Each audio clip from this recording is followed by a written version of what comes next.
It all kicks off in a VIP delivery room where a woman is about to give birth, casually flipping through a magazine. But her patience runs out and she yells at the nurses to get this kid out of her already, all while still reading her magazine. Suddenly, a baby's cry echoes through the place, and a staff member rushes to congratulate the grandfather. Then everyone starts congratulating Miss Liu, who thanks his guests for their kindness. He then asks a maid where Shirquan is, and she replies that the young master had some business to attend to on Earth. The boy's grandfather is furious at his own son's absence, calling him a complete deadbeat. Just then, a strange scream comes from inside the delivery room, startling everyone outside. Worried about the situation, Liu stands up and asks what the heck is going on in there. Meanwhile, in the room, the mother is in shock from the bright light shining right in front of her. Upon entering the room, the grandfather and his men are completely frozen in place. The light was coming from the newborn, who was covered in yellow lightning and seemed to be having a great time with it all.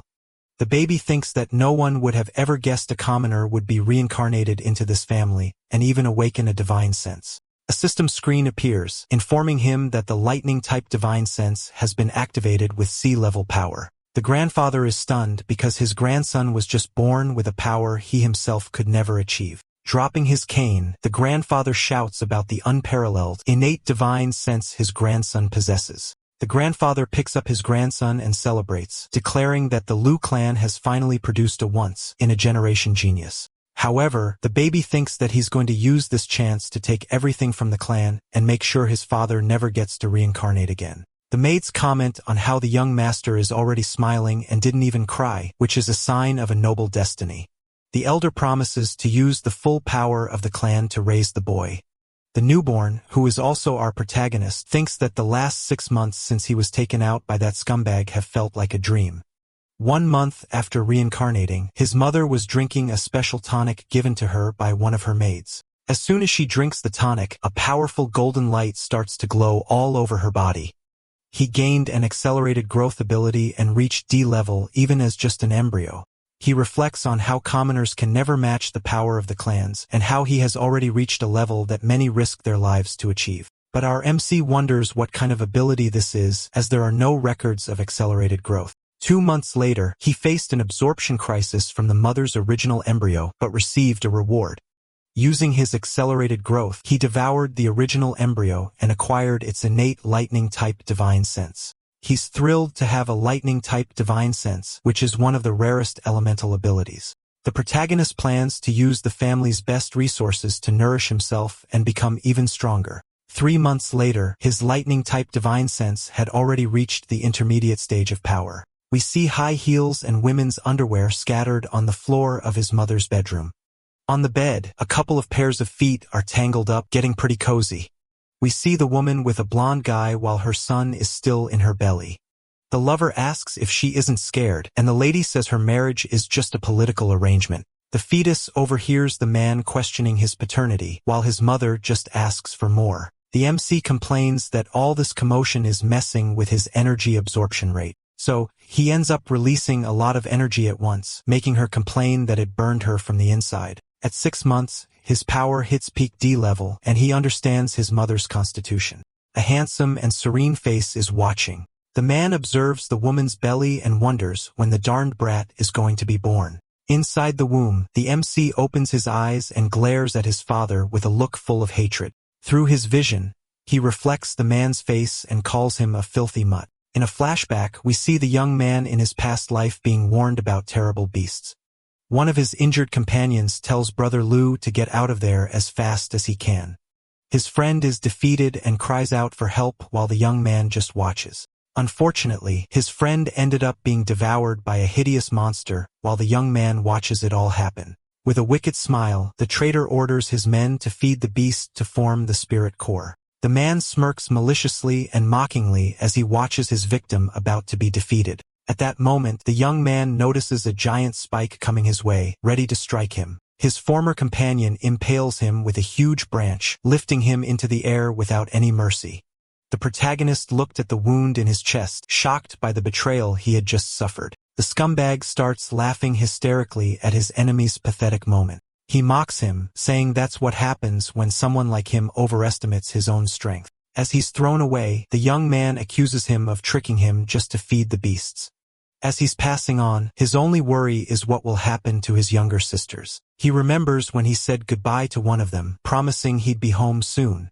Soon after, his past self grabs a weapon and gets ready to leave for a mission. The door closes, and the three little girls are left alone, waiting for their brother to return.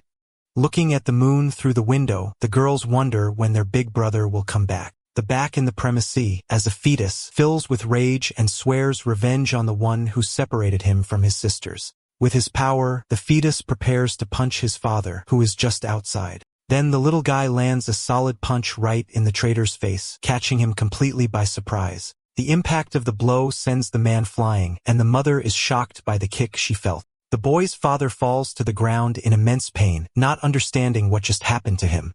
The woman complains that the brat is already acting up before he's even properly born. The grandfather then orders the nurse to check what's happening inside that room. The staff member explains that the young master's talent is extraordinary, so his development is accelerated. She then reveals, startled, that the baby is about to be born and the mother is going into labor. The boy laments that before reincarnating, his limit was peak DD level, and now he's close to a breakthrough. In immense pain, the mother screams for them to call the best delivery team as quickly as possible. When he turned 1 month old, the Liu family threw a grand celebration banquet. Several important families from southern Zhao arrive, bringing gifts to celebrate the newborn. During the party, the grandfather watches a violin performance with a maid by his side. Meanwhile, 1 month-old protagonist is calmly resting in the arms of one of the maids. One of the guests congratulates Master Leo on having a grandson, but the elder seems lost in thought. A guest congratulates the boy's father while the baby stares at the man who took him down in his past life. He becomes furious seeing the enemy who separated him from his sisters and swears revenge right then and there.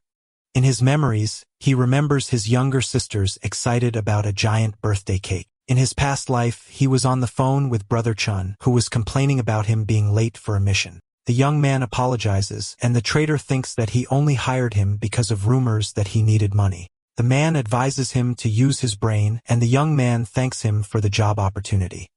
His sisters waited eagerly to eat the small piece of cake on the table. The older brother says goodbye to one of them, promising he had a job but would be back soon.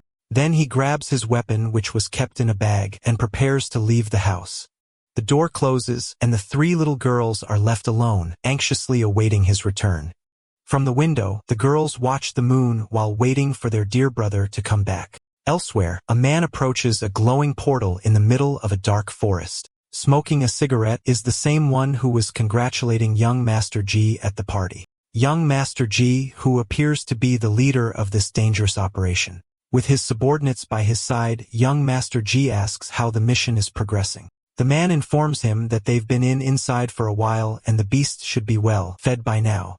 Young Master G praises old Chun, saying he was raised well and is always very efficient. Then he turns to his female companion and says they came just for her before leaving. But the woman scoffs, saying he's just another low-life from the G family trying to climb the ladder. With that, the group of traders approaches the portal to leave the desolate place. Meanwhile, one of our hero's companions warns him about a powerful beast nearby. The young master is surprised that someone is still alive, as he needs more food for the medicine. Old Chin says he doesn't know how that's possible since they were all just D-level soldiers. Suddenly, a very loud noise catches everyone's attention, and they all look in the same direction. The group's leader assesses the situation with a serious look. Soon after, they see that one of the beasts has a fresh wound on its leg. The monster then glares at our hero, who is standing alone in the middle of that desolate place. Despite being exhausted and injured, the young man stands firm, ready for the final battle. At that moment, one of the traders slowly approaches. Young Master G demands to know where that thing came from and how it dared to injure his beast. Upon seeing the survivor, young Master G is surprised and calls him I-chan. The young man turns and calls out to Brother Chun, not understanding what's happening. I-chan's friend asks if he brought reinforcements while the enemies flee. Back in the present, the baby vows to avenge the deep blood feud at that very moment. He extends his arms and makes baby noises at the traitor, who watches him intently. The man is speechless and stammers, trying to understand what the baby wants from him. The boy's father says his son wants to be held, and that this is the greatest honor of his life. With that, he picks up the baby and thanks him for the reward, while the little one pretends to cry. As soon as the man holds him, the little one starts to release a yellow energy. Then he uses his lightning-type power to give his enemy a really nasty shock. The traitor screams in pain as the electric charge courses through his entire body.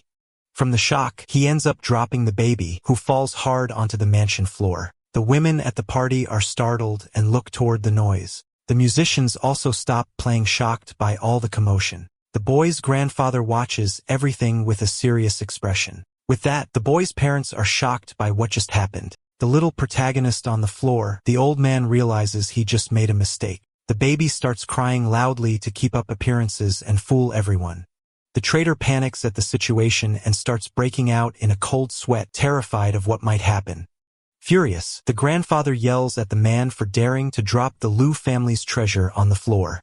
The coward throws himself on the floor, saying it wasn't him and that the young master acted on his own. But the baby's father doesn't believe him and kicks him hard, calling the guy a dog. The kick is so strong that the man goes flying and lands hard on the mansion floor. He starts to bow and begs his master for mercy. He swears he would never hurt the boy and offers his treasures to heal him from the fall. The little one's father seems to be enjoying the whole situation and gives a mocking smile. Then the master orders them to drag the man outside and give him a good thrashing. The traitor thanks him for the punishment while the maid picks the baby back up. In the woman's arms, the little protagonist gives an evil, satisfied smirk at the result. With a bruised forehead, the enemy stares on, confused, not understanding what happened. The little one continues to scream and cry loudly to maintain his perfect disguise in front of everyone. The old traitor is shocked again that he started crying again. The grandfather orders the maid to take the young master inside and check if he was hurt in the fall. The elder scolds his son, saying that with the family's status, they don't need a useless bum like that. With a disdainful snort, the head of the family turns and leaves the party, furious about the whole mess. The boy's father is enraged by the old man's words and clenches the glass in his hand with great force. He shatters the glass cup with his bare hands. The host turns and delivers a powerful kick right to the traitor's face. Right after, he kicks him again and orders him to be dragged outside and fed to the house dogs. The guards grab him as he begs for mercy, but no one cares about his suffering. The host tells the guests to continue the party, and the baby thinks about how to absorb more power. The doctor examined the little one and says he has an incredible physique and is perfectly fine. The grandfather laughs and celebrates that his grandson suffered no harm and is in excellent health. But the most important thing for the boy now is to find his 3 sisters he left behind. He needs to grow up fast enough to move and get that woman's essence. The baby starts crying for milk and the doctor. With that, the elder orders them to call his daughter-in-law to breastfeed him and take more spiritual medicine. The boy's mother complains that she just fed him and is already completely exhausted. The family head says she must work hard for the future of the clan and for the good of her son. The woman takes off her coat and prepares to feed the baby once more, against her will.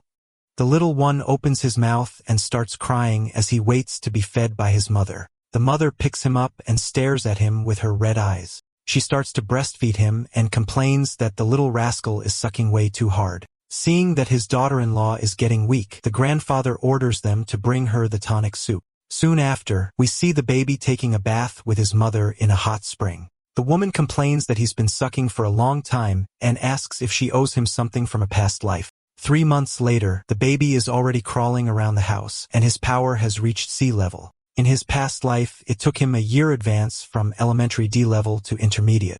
Back then, he took part in many dangerous missions in portals and suffered countless injuries. He's advanced from elementary C level to intermediate in just 3 months by drinking milk. During a family dinner, the little protagonist crawls towards the main table. Furious, the grandfather complains that some idiot wasn't watching the young master and let him run around. The maid apologizes, saying the boy crawls so fast she can't keep up with him. The baby's father jokes that his son must want milk again, and the mother looks exhausted. She complains that the boy has been on her chest for 3 months and that she needs a break. But the little one thinks he can't waste time and needs to keep getting stronger and stronger. To everyone's surprise, the baby stands up on his own for the first time. The grandfather and the butler are completely shocked to see the unbelievable sight before them. The boy starts walking towards his mother, who watches him, startled. The little one jumps on her, and the mother screams for him to let her eat a meal in peace. The maid is astonished and points out that the young master is standing and walking around the room by himself. The butler comments that the boy has a celestial constitution, and his development is extraordinary. The grandfather is pleased to see his grandson can already stand and watches him with pride. Then he says that according to family rules, it's time to select a personal servant for the boy. In a dark place, the elder asks about the results, and a guard says only 2 are left. In his mother's arms, the protagonist is taken to an improvised arena for the test. He watches everything intently when he suddenly recognizes one of the candidates and is shocked. In a cell, a little girl with white hair is in a defensive stance and looks frightened. On the other side, a blonde girl charges forward, yelling to attack and defeat her opponent in the arena. Shocked, the baby wonders what she's doing there, and his body begins to glow intensely. Then he uses his lightning-type power to zap one of the fighting girls. With the force of the shock, the blonde girl goes flying and lands hard on the ground, knocked out instantly. The white-haired girl takes the chance to jump on the bread. Without a second thought, the girl grabs the bread and starts devouring it hungrily in the middle of the cell. Mother's hair is all standing on end. The protagonist panics, hoping no one noticed anything suspicious. The grandfather laughs and says his grandson has a much greater fighting spirit than his own father. The boy thinks that being a kid is useful because adults always make up excuses for him. The elder decides the little girl will be the servant and orders her to be washed and taught etiquette. The little one continues to eat ferociously, not caring about anything else around her. The baby in the crib seems very happy and calls out to his new servant with a smile on his face. Meanwhile, the butler explains that she is a death servant and must protect the young master. The little white-haired girl just nods her head, accepting her new fate. He also says she must follow the master and train in martial arts while he sleeps. With that, the little maid goes to the baby's room to start her new job. Upon arriving, the boy calls to her and points to himself with a very excited smile. But the girl pulls out a knife, and her expression changes to one full of hatred and vengeance. The baby panics and tries to speak but can't because of his vocal cords. She says she's going to take him out to avenge her older brother's passing right then and there. The girl raises the weapon and prepares to attack the little one in his crib. The servant lunges with the knife at high speed, ready to hit her defenseless target. However, the boy dodges the blow with incredible agility and jumps out of the crib. He lands on the floor, leaving behind an energy silhouette, much to the girl's surprise. Then the baby reappears beside her, leaving her completely shocked and speechless. Suddenly, the girl starts to release a green aura as she prepares to fight. The protagonist is shocked to see that the girl has a wind-type divine sense. With that, she attacks him with her wind power, but the baby uses his lightning to defend himself. The two energies clash, illuminating the entire room with their vibrant and intense colors. He thinks that using both his powers at the same time is too much for his baby body. He has a brilliant idea to resolve this complicated situation. So, the MC points and uses his Thunder Divine Sense at a very low power level. With that, a small spear of lightning hits the girl. The shock paralyzes her for a moment and she falls to the floor, unable to move properly. The little one seems relieved with the result but is clearly very tired from the effort. Lying on the floor, the servant can still feel the electricity running through her entire body. He approaches carefully and touches the sharp blade. The little one cuts his finger on purpose, and a drop of blood appears on the tip. Then he uses his own blood to write a message on the floor for her. He thinks it's a good thing he's smart and managed to come up with this plan to communicate. Upon reading the message, the girl understands everything, and the baby opens his arms for a hug. But the girl attacks him again, and the baby remembers she can't read yet. He dodges the blow and worries, because if someone sees her trying to attack him, she'll be done for. Meanwhile, the traitor walks through the mansion holding a wooden box in his hands. In a flashback, the boy's father says that he's only alive because he's still useful to him. Lying on the floor, the man thanks the young master for his mercy and promises to work harder. The master says the grandfather is furious and that he must find a way to please the baby. The man thinks that he sold everything he had to buy a rare item at an auction. Suddenly, he hears the little master's voice and wonders what's happening in the room. With that, he opens the door and enters the room, calling for the heir of the Liu family.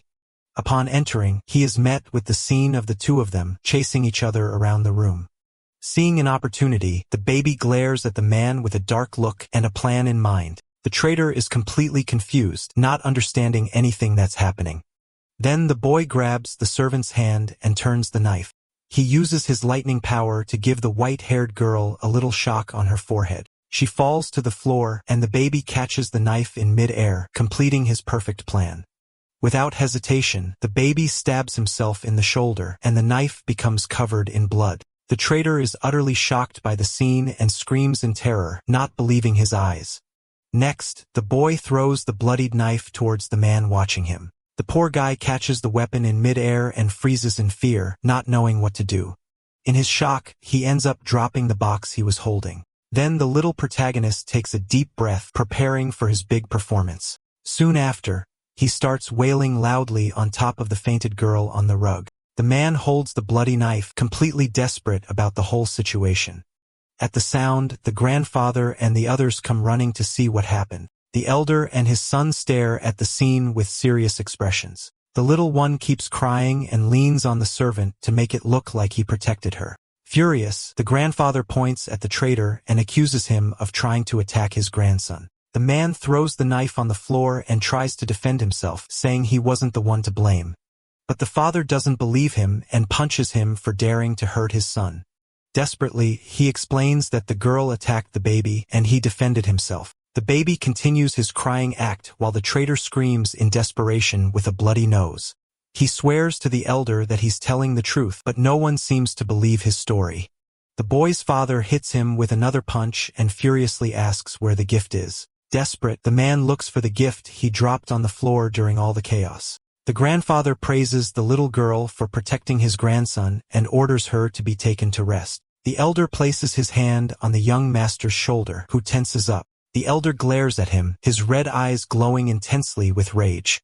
He says he taught his son how to raise dogs, but he almost lost the Liu family's hope. The group leaves the room, leaving the traitor kneeling on the floor, utterly terrified. The man starts to break into a cold sweat and tremble with fear of what might happen to him now. Suddenly, the baby's father turns and glares at him with a look full of hatred and contempt.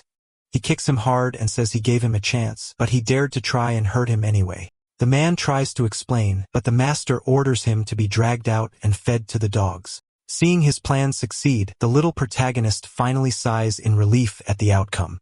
With a wound on his shoulder, the little one looks at the unconscious girl on the floor, worried. Just then, the butler approaches and says he needs to take the servant to be treated immediately.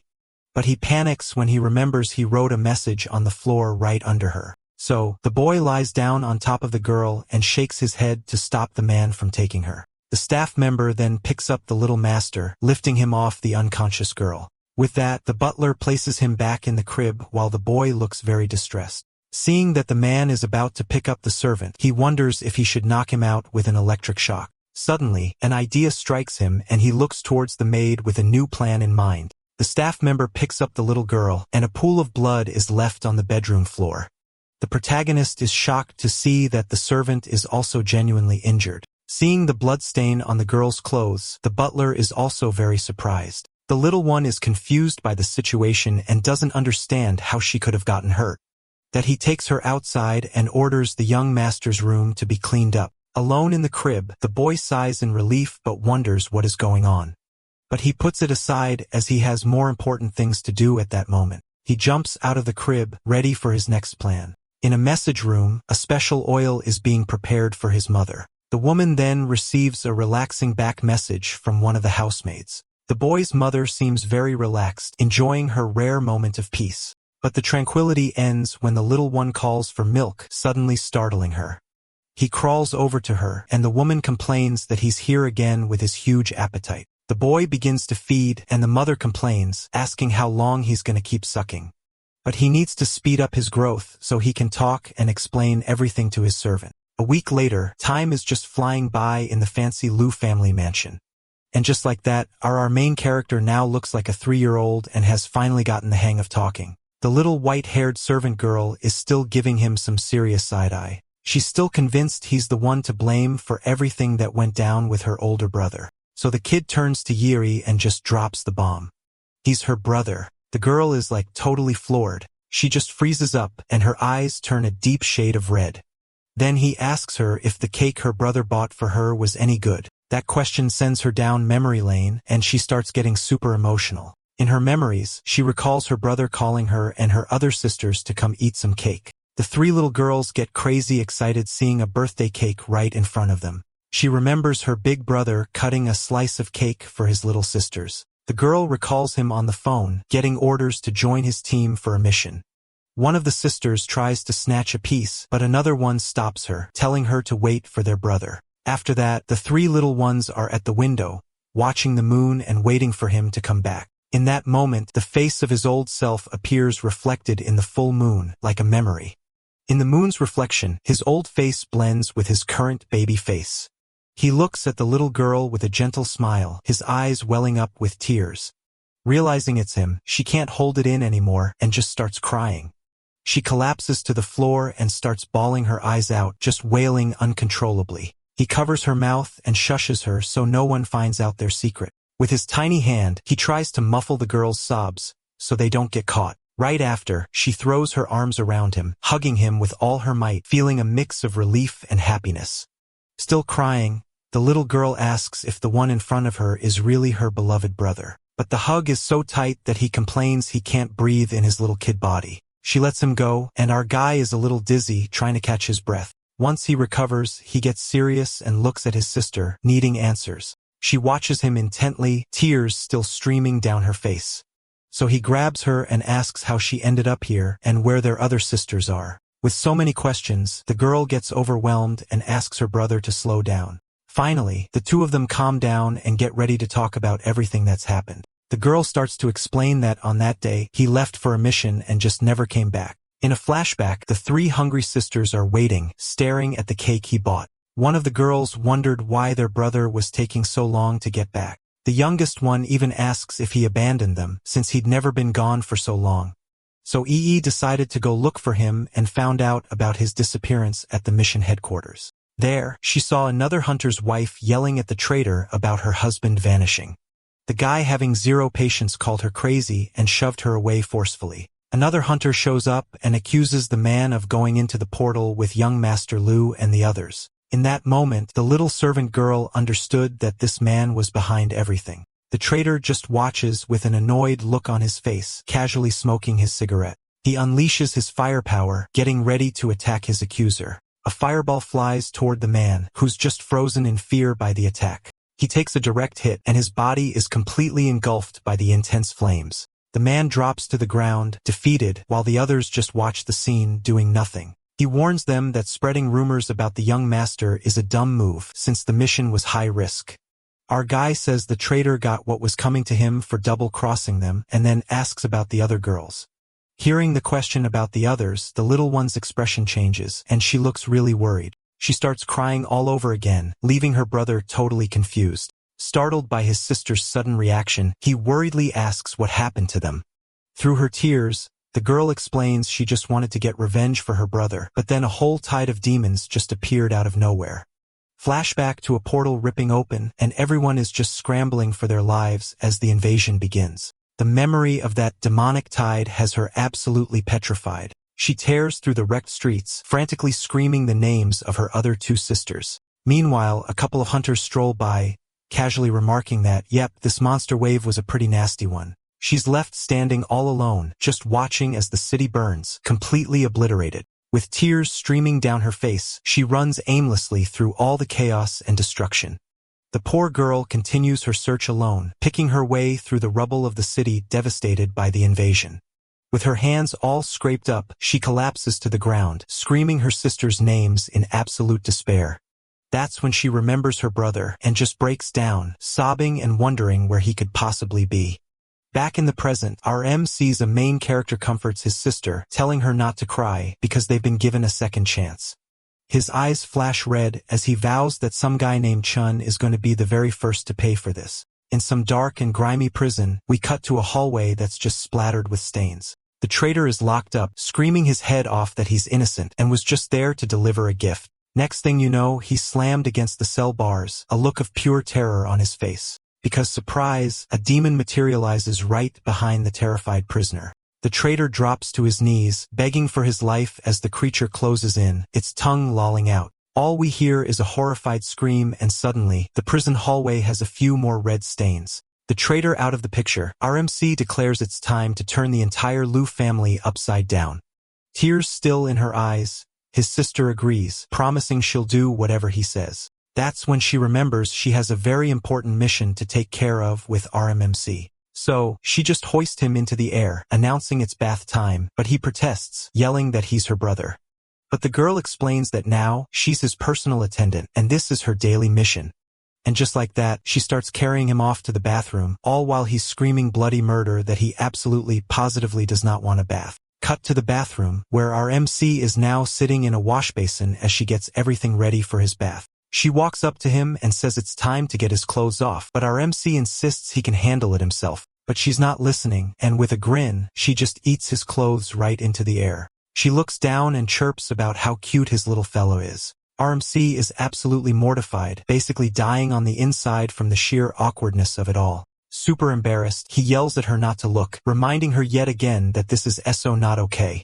She then declares that since she's bigger now, it's her turn to give him a bath. Shocked, the MC asks what in the world she's doing as she starts taking off her own clothes. The boy covers his eyes, completely embarrassed by her actions. Then she gets into the tub, wrapped in a towel, leaving the boy totally stunned. While she's washing him, she vents about how much people are suffering out there, while the rich just waste everything. Our MC gets furious and says that justice is something you have to take with your own hands. With that, his face sets into a look of fierce determination to change their reality. A moment later, the girl offers to scrub him better, sending him into a full-blown panic. They start bickering because he refuses, but she insists she was instructed to do it. After the bath, the boy is lying on the floor while his sister puts away his clothes. He's thinking how humiliating it is to be the older brother and get treated like a little kid. The girl asks him what's wrong, but he just turns his face away, pouting, and doesn't answer. She gets sad at his attitude and complains that he's never been this mean to her before. To avoid more conversate, just lets out a sigh. But then he gets up, says he's not mad anymore, and that he has something important to ask. The girl smiles sweetly and tells him to go ahead and ask whatever he wants, no problem. So, he questions if she has awakened wind element abilities, and his sister confirms it. Our MC is floored because the earliest recorded case of an awakening was at age 12. He wonders how she managed to pull off such a feat, being so young and with zero training. She just shakes her head and says she's not really sure how it happened either. She explains that a panel just popped up, showing her stats and guiding her to awaken her power. Our MC is completely blown away to hear the word panel coming from her. In that instant, he remembers his own system, the one that displays his thunder abilities. He glances at the interface and wonders if her dialogue box is the same kind of thing. Then he asks himself how his sister also got a panel and awakened so incredibly young. She notices he's zoned out and asks if something's wrong, but he just brushes it off. He tells her that now that she's awakened her ability, she needs to train hard to get strong.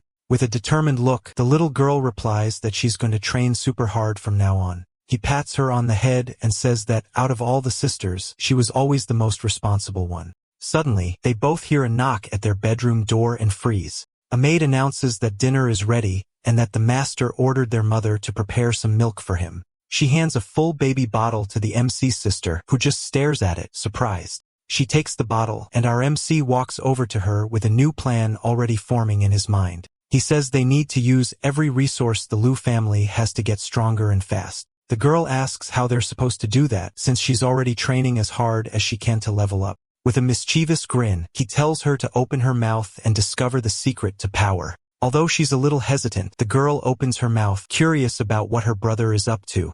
He then pops the bottle into her mouth and tells her to drink up and see what happens. Following his order, she starts drinking the milk while our MC watches her intently. All of a sudden, a purple aura starts swirling around her, and she's shocked by the sensation. Confused, she asks her brother why so much power is flowing into her body so easily. Our MC explains that their mother's unique constitution turns crystals into something like pure energy. He says it's a substance that even elite squads would have a hard time getting their hands on during missions. But their mom can produce this essence continuously, making her an endless wellspring of power. His sister is shocked, commenting that this is something unheard of at the academy. RMC suspects that the noble families are hiding secrets and manipulating the masses into fighting their battles for them. With a determined glare, he concludes that they have to uncover every last one of these hidden secrets. His sister then offers him the bottle, telling him to drink some too so he can get stronger. But he refuses, telling her to finish it all and hit her power limit first. Then he starts walking away, his eyes fixed on his next objective. He says out loud that he's gonna go eat too while his sister keeps drinking from the bottle. Arriving at his mother's room, the maids wonder why he's back there again.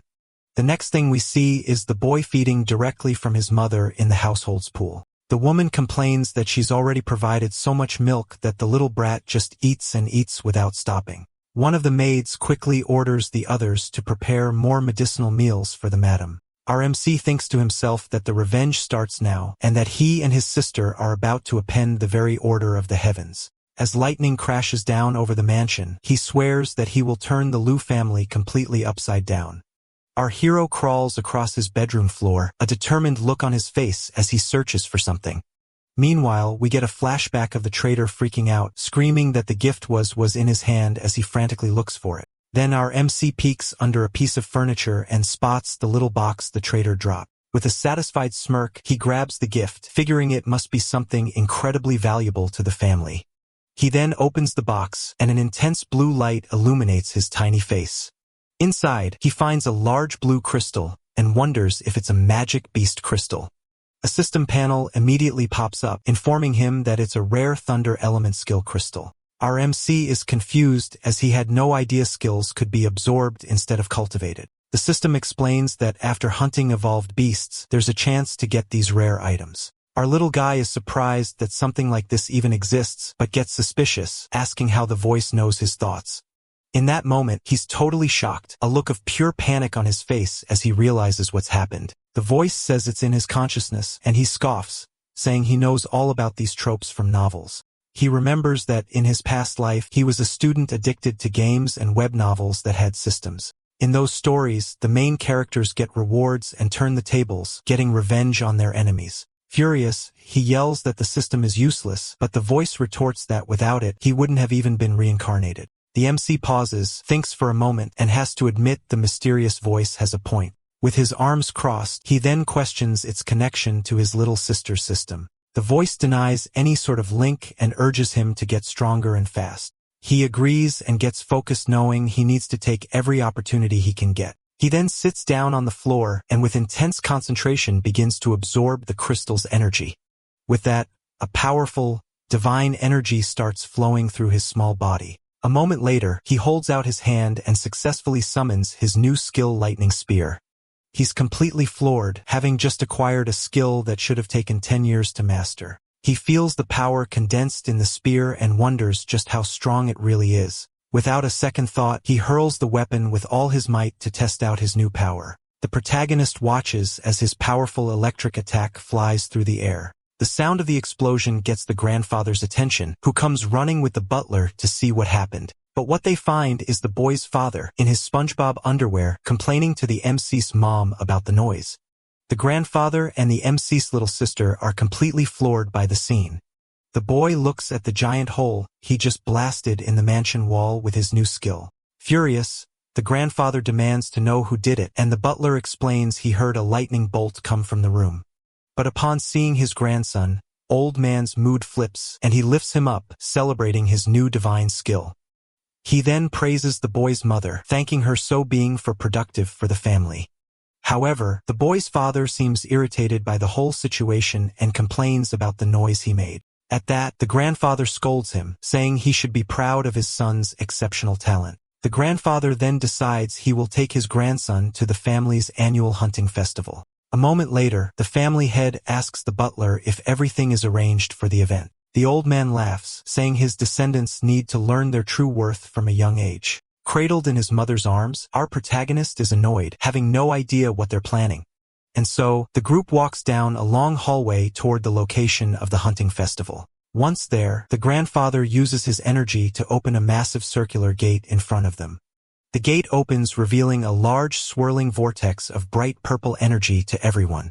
Standing before the dimensional portal, the family head prepares to lead the group inside. The MC is stunned realizing the Lu family can open dimensional portals all by themselves. He gets angry thinking about how many secrets the powerful hide from the weak who are just struggling to survive. The group then steps through the portal and arrives in a dense, quiet forest on the other side. While the grandfather praises him, the MC's mom complains that he never stops eating all day. Suddenly, the MC's father points to the sky and yells a warning that something is approaching. Everyone looks up to see a smoke trail closing in on them rapidly.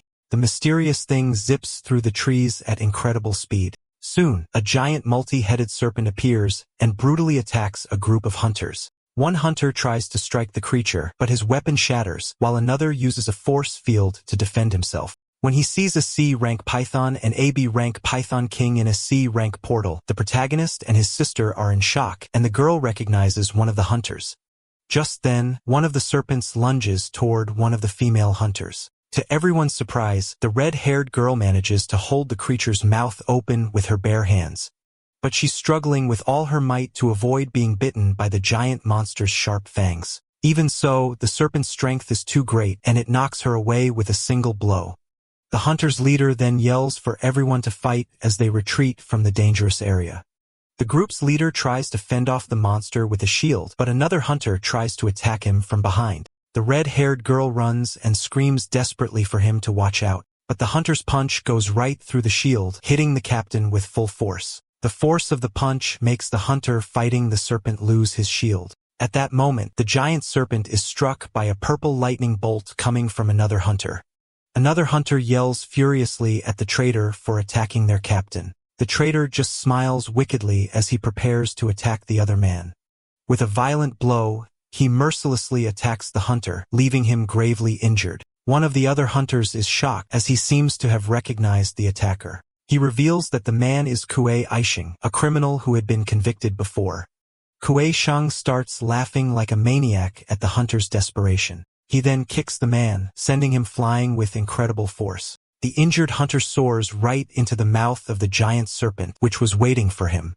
Our little protagonist watches it all with a grim expression.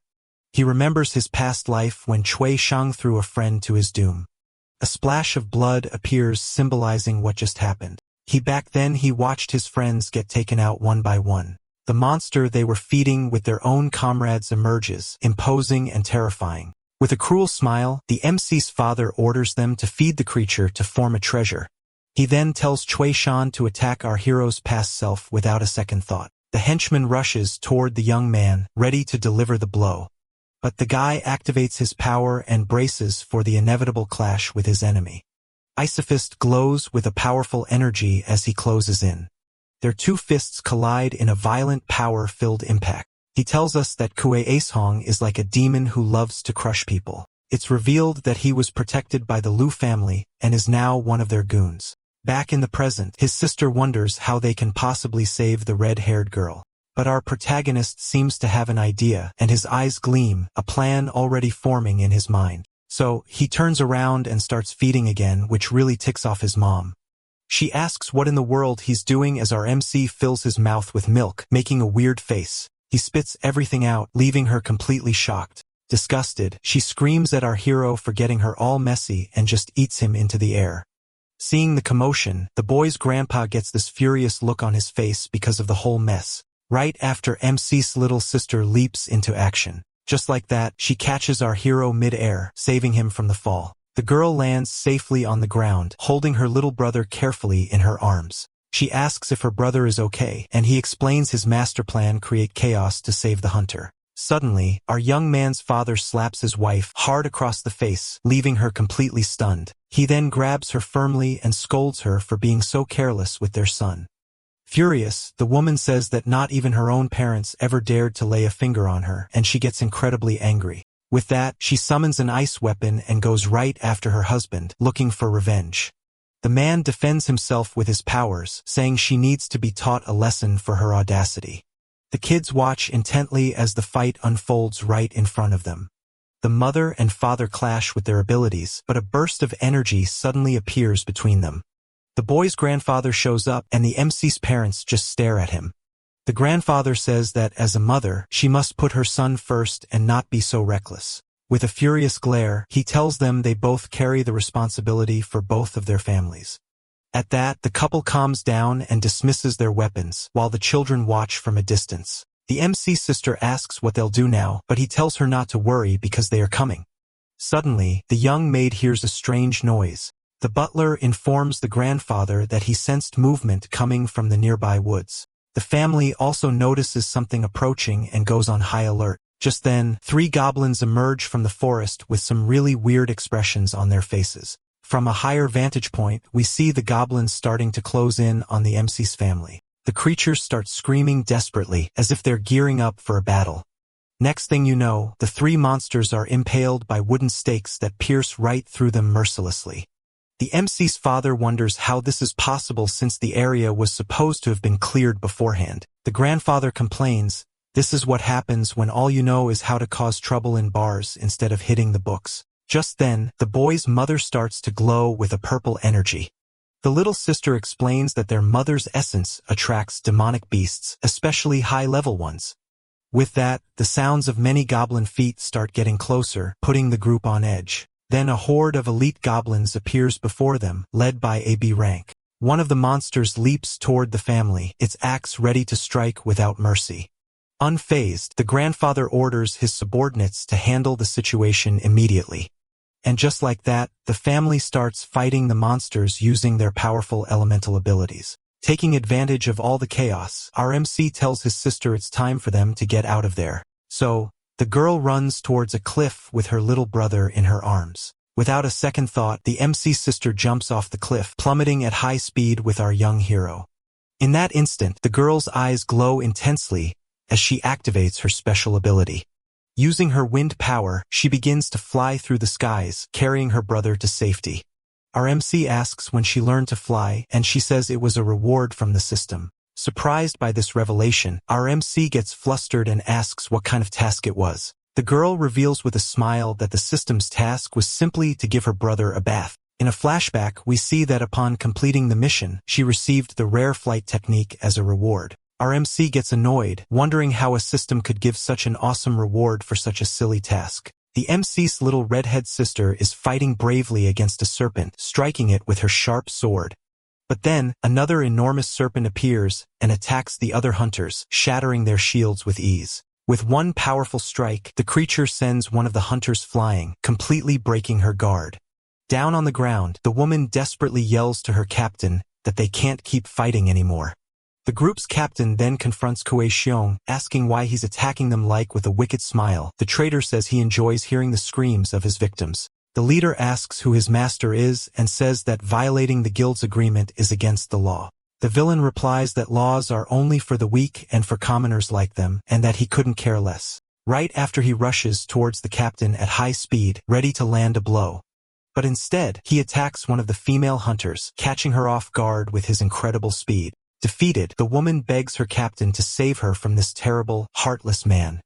Without any mercy, the traitor tosses her directly into the giant serpent's mouth as a snack. The giant serpent devours the hunter without a shred of pity, right in front of everyone. In despair, the captain yells that the mission has failed and tells everyone to run for their lives. The redhead girl is paralyzed with fear and shock from the horrific scene she just witnessed. Blinded by rage, the group leader charges forward with his sword, screaming that he's going to finish the traitor. He unleashes a powerful strike, but the villain moves quickly and dodges the attack with ease. In an instant, the traitor counterattacks and lands a direct hit on the captain. Seeing her leader wounded, the young woman calls the man a monster and prepares to fight. She then throws an object at the enemy, trying to buy some time. But the traitor doesn't even flinch since the rock the girl threw does nothing to him. The blow just rips a part of the traitor's shirt. The villain says it's a shame they ran into him here because they are all going to perish. He leaps towards the girl, his sharp claws ready to strike. Terrified, the young woman is surrounded by the shards of a shattered sword. At the last second, the captain throws himself in front of her, taking the fatal blow in her place. The leader falls lifeless to the ground as the traitor simply ignores him and moves on. The traitor tosses the captain's body, which is then devoured by the giant serpent. Desperate, the girl screams in terror at the horrifying scene she just witnessed. We see the giant serpent devouring the captain as purple lightning arcs from its body. The villain looks at the girl and says it's a shame because he wanted to add her to his collection. He wanted to turn her into one of his specimens to display her like a trophy. With his blood-stained hand, he prepares to attack the girl. The villain then places his hand on her face as she cries, completely desperate. In her final moments, the girl cries out for her siblings, wondering where they are. Suddenly, a giant lightning sword appears, and a voice says they've arrived to save her. The traitor turns and manages to block the powerful attack with his arm. The strike causes a burst of yellow energy, but the villain just swats it away. The young woman looks up in surprise and calls out her sister's name, Yi. Just then, our MC and his sister land on the ground, ready for battle. The girl recognizes the MC's former appearance and calls him brother. Alright, that's the end of the story. Thanks for watching. See you in the next one.